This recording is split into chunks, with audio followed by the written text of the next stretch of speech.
c'est François Bouet. Aujourd'hui, on se retrouve sur Morning Van et Camping Car Matin pour vous parler Mercedes et du Mercedes EQV. Et oui, qui est peut-être le premier van Mercedes qui devient camping-car. On va vous raconter ça. Cela fait maintenant 2 ans que Mercedes a intégré un classe V électrique dans sa gamme qui s'appelle l'EQV. Une société suisse le transforme en camping-car, l'occasion de parler van et électricité. Avant d'aborder la version aménagée en van camping-car, revenons sur l'essai de l'EQV. Le Mercedes-Benz EQV est une traction avant motorisée par un moteur électrique de 204 chevaux. Avec une batterie de 100 kW, 90 kW disponible, la batterie est située sous le plancher et est garantie 8 ans ou 160 000 km. L'autonomie annoncée est de 353 km en cycle mixte WLTP et jusqu'à 476 km en cycle urbain.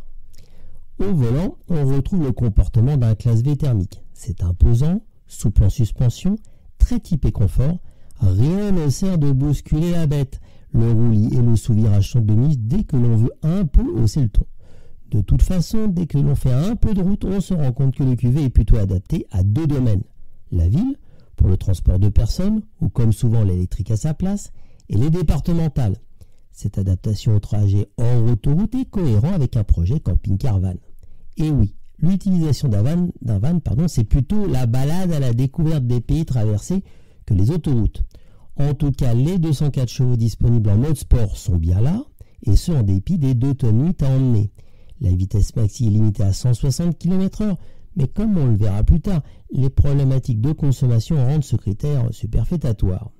Encore un détail, pour un véhicule à plus de 70 000 €, le frein à main n'est pas électrique, assez bizarre sur une boîte auto moderne. Autre point surprenant, alors que le QV est clairement un oiseau des villes, son diamètre de braquage est important, 12,9 mètres entre trottoirs. La suspension, en particulier à l'avant, est très souple, typée confort comme on l'a dit, rien de dangereux, mais la suspension pneumatique optionnelle est un vrai plus. Hélas, elle n'est pas donnée, tout comme les nombreuses options proposées par Mercedes. Le freinage, quant à lui, ne pose aucun souci, surtout que l'on a tendance à utiliser la régénération en position maximale, ce qui aide bien à ralentir la bête et à recharger la batterie. Vous l'avez compris, avec sa tendance à prendre du roulis et à sous-virer, rien d'étonnant pour une traction de 2,8 tonnes, on roule en souplesse, tout ce qu'il faut avec un électrique. Si vous voulez avoir un avis complémentaire de l'essai de l'EQV, retrouvez en lien l'essai qui avait été fait sur le nouvel autonomiste de Thibaut et qui est très intéressant en complément de cet essai plus tourné camping-car. Dans l'habitacle, c'est du classique et du bien fini, à la Mercedes, mais avec quelques détails agaçants. Il n'y a aucun porte-gobelet dans la partie avant. Un peu ridicule quand on pense que ce véhicule s'adresse à des gros rouleurs qui passent de longues heures par jour au volant de l'EQV. À l'arrière, le haillon, même s'il n'est pas électrique en version standard, a une fonctionnalité sympa. Il est possible d'ouvrir la vitre du haillon, mais il faut avoir de très grands bras pour poser des choses dans le coffre en passant par cette fenêtre. Par contre, il est bien facile d'appuyer par erreur sur le bouton d'ouverture de cette vitre située sur la télécommande. Cela m'est arrivé et je ne comprenais pas le voyant au tableau de bord qui me disait qu'une porte était ouverte, alors que le haillon était fermé. Au premier démarrage, notre QV affiche une autonomie de 350 km batterie pleine.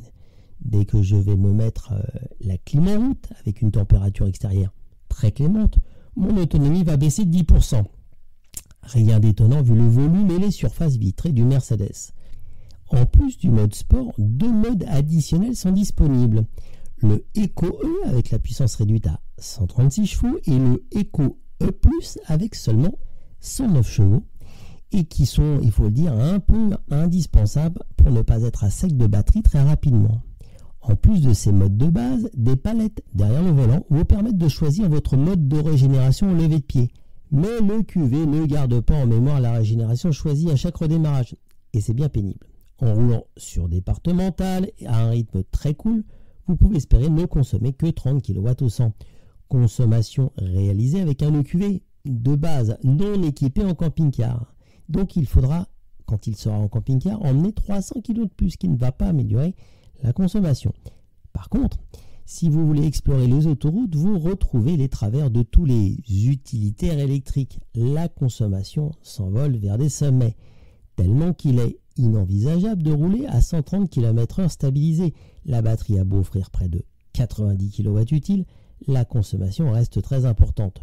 Côté recharge, le Mercedes EQV est très classique. Sa prise combo CCS permet de recharger au maximum à 110 kW sur le courant continu, donc en superchargeur type Unity, ce qui lui procure une recharge de la batterie de 10 à 80% en 45 minutes à 110 kW.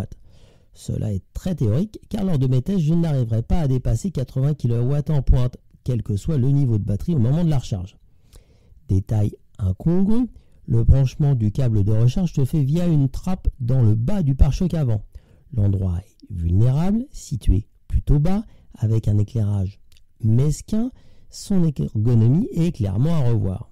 Autre mesquinerie, si vous voulez recharger à la maison votre QV via un câble de recharge domestique, une prise normale, c'est impossible, car Mercedes ne fournit pas ce câble lors de la vente. Il est à acheter séparément pour la modique somme de 550 € pour les 4 mètres. Les 8 mètres, c'est 600 €. Bon, un détail. Donc, je précise, quand j'ai roulé sur autoroute relativement vite, ma consommation a approché 45-50 kW, pour que vous ayez un ordre d'idée. Allez, maintenant il est temps de parler camping-car et van aménagé. La conversion en camping-car de l'EQV distribuée par Mercedes a été réalisée par la société suisse Sortimo Walter Huyghe PLC. Tout ça c'est très chantant, c'est très allemand. Il s'agit d'un aménagement très classique avec un toit relevable abritant un grand lit double, un second lit double qui se déploie à l'arrière en rabattant la banquette. Le tout est complété par une petite kitchenette. En complément du mobilier spécifique, les vitres arrière reçoivent un film solaire sombre, de nombreux éclairages LED accompagnés de multiples prises USB sont disposés dans toute la partie arrière. Et pour assurer un peu de convivialité, si l'on est obligé de rester à l'intérieur, les deux sièges avant sont pivotants pour former un coin salon avec la banquette. La partie cuisine est un bloc multi-tiroir comprenant en plus d'un évier, une gazinière amovible à 2 feux et un petit réfrigérateur. Le lit du rez-de-chaussée est installé au-dessus de l'unité de cuisine. Il se déplie en quelques étapes simples pour créer un lit qui occupe toute la largeur de l'EQV. Une fois remis en place, la banquette arrière est tournée face à la route et permet de voyager à 4. Sortimo est un spécialiste de l'aménagement d'utilitaire. Il sait faire des meubles à la fois solides, pratiques et légers. Une optimisation du poids particulièrement utile dans un van électrique où chaque kilo économisé signifie plus d'autonomie. Petite idée et une option pour rassurer les écolos, il est possible d'équiper le QV de 2 panneaux solaires optionnels de 400 watts. Ils permettent de recharger à la fois la batterie de démarrage et la batterie auxiliaire qui alimente les fonctions camping, dont 2 longueurs sont disponibles, 5,14 m de base ou extra long en 5,37 m. Cet espace additionnel permet d'avoir plus de place dans la partie salon et en particulier plus d'espace de rangement. Au final, l'électrique et le van camping-car, car là nous sommes un peu entre les deux, s'envisage assez sereinement si l'on conçoit de voyager via les départementales à un rythme touristique. Si vous êtes fan des autoroutes, des destinations exotiques et des camping-cars grand volume suréquipés, il faudra sans doute encore attendre.